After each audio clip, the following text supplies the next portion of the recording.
ફિલ્મની સ્ટારકાસ્ટ તમે પોસ્ટરમાં જોયું હશે તો બહુ જબરજસ્ત છે. ફરહાદ ફાસિલ છે, મમૂટી છે, મોહનલાલ છે, નયનતારા પણ છે.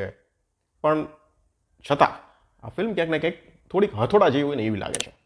ફિલ્મનો સબ્જેક્ટ ખૂબ સરસ લાગ્યો. ફિલ્મની જ્યારે શરૂઆત થાય છે અને પછી ધીરે ધીરે આપણને સ્ટોરી ખબર પડે છે કે ભાઈ એક સોફ્ટવેર છે અને મોબાઈલમાં ઇન્સ્ટોલ કરવામાં આવે છે અને પછી જે રીતે અટેક કરે છે, અટેક એટલે કે એ જે રીતે તમારી પર્સનલ ઇન્ફોર્મેશન છે એ પછી કોઈ કંપની પાસે જાય છે અને કોઈ કંપની છે એનો એક ફાયદો નહીં પણ એનો ગેરફાયદો ઉઠાવે છે અને પછી આપણને એમ થશે કે ભાઈ હવે જબરજસ્ત રીતે આની મોટી માયાજાળ જોવા મળશે.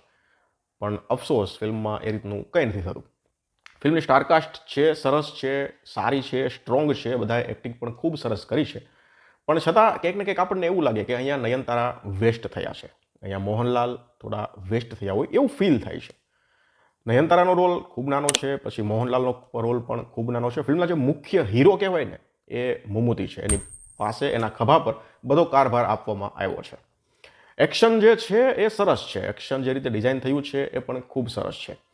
મમૂટી અને મોહનલાલ જ્યારે આ બંને એક સાથે સ્ક્રીન પર આવે છે ત્યારે બહુ મજા આવે છે. ત્યારે એક એક્શન સિક્વન્સ પણ આવે છે, એ પણ ખૂબ સરસ છે, ખૂબ સરસ રીતે ડિઝાઇન થયેલી છે. મોહનલાલની એન્ટ્રી ઇન્ટરવલ પછી થાય છે. મોહનલાલની એન્ટ્રી થાય ને ત્યારે આપણને એવું બતાવવામાં આવે છે કે જો મોહનલાલ અને મમૂટી છે એ એક વાતો કઈ રીતે કરતા.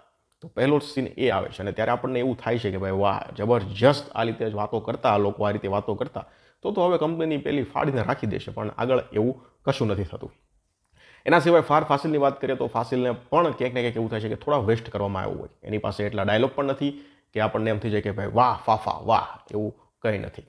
ઇન શોર્ટ ઓવરઓલ વાત એમ છે કે જે મુખ્ય સબ્જેક્ટ હતો ત્યાંથી આગળ જતા ફિલ્મની જે સ્ટોરી છે એ થોડી ત્રાસી ભાગે છે.